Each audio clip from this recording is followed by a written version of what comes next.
কাঁচা আম ও সামান্য কিছু উপকরণ দিয়ে অল্প সময়ের মধ্যে বানিয়ে ফেলুন কাঁচা আমের শরবত প্রিমিক্স। আর যখন মন চাইবে তখনই খেতে পারবেন, কারণ এটি সারা বছর সংরক্ষণ করা যাবে। যখন মন চাইবে তখনই 2 মিনিটেই চট করে বানিয়ে খেয়ে ফেলতে পারবেন এই মজাদার শরবত। এই গরমে শরীর ঠান্ডা থাকবে, মনও ভরবে। আসসালামু আলাইকুম এভরিওয়ান, লুবনা রান্নাঘর থেকে চলে আসলাম একটি মজাদার কাঁচা আমের শরবত প্রিমিক্স রেসিপি নিয়ে। শরবত তৈরি করতে প্রথমে আমাদের লাগবে কাঁচা আম। আমি এখানে 1 কেজির মতো কাঁচা আম নিয়েছি। তারপর আমগুলোকে ভালো মতো ধুয়ে ছিলে ছোট ছোট টুকরো করে কেটে নেব। আমি এখানে 1 কেজির মতো আম নিয়েছি, আপনারা একটু বেশি নেবেন, কারণ এই শরবতটা এত মজাদার যে যে কেউ একবার খেলে আবার খেতে চাইবে। আমগুলো কাটা হয়ে গেলে একটি পাত্রে দিয়ে ভালো মতো সিদ্ধ করে নেব।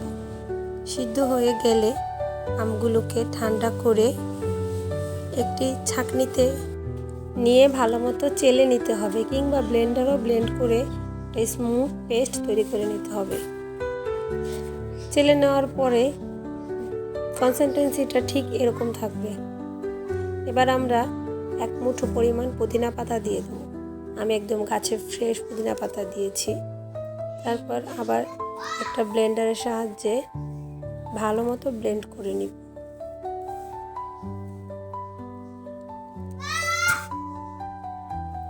ব্লেন্ড করা হয়ে গেলে একটি পাত্রে 3 কাপ পানি ও 300 গ্রামের মতো চিনি নেব। এত চিনি দেখে ভয় পাবার কিছু নেই, কারণ এই শরবত আপনি একাই খাবেন না, সবাইকে নিয়েই খাবেন। আর এখানে অনেকটা প্রিমিক্সই তৈরি হবে।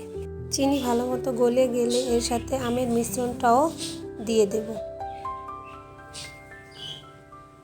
তারপর ভালো মতো নেড়ে চেড়ে এর মধ্যে দিয়ে দেব সামান্য একটু ফুড কালার।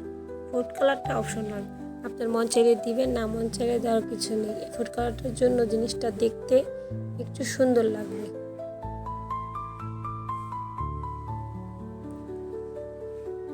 এবার একটু ঘন ঘন নেড়ে দেব যাতে নিচে না লেগে যায়।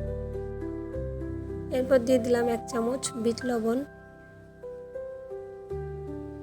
1 চামচ গোলমরিচের গুঁড়া, এরপর দেব জিরা ও মৌরি গুঁড়ো।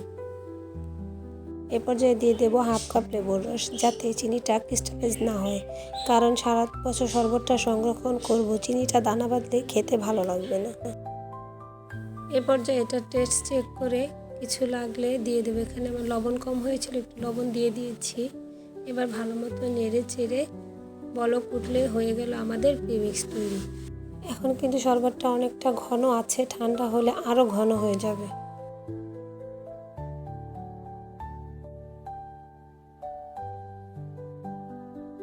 ঠান্ডা হয়ে গেলে একটি কাচের এয়ারটাইট পাত্রে ঢেলে ভালো মতো আটকে ফ্রিজে রেখে দিতে পারবো প্রায় 1 বছরের মতো। আর যখন খুশি তখন বের করে ঠান্ডা পানিতে গুলে খেতে পারবো।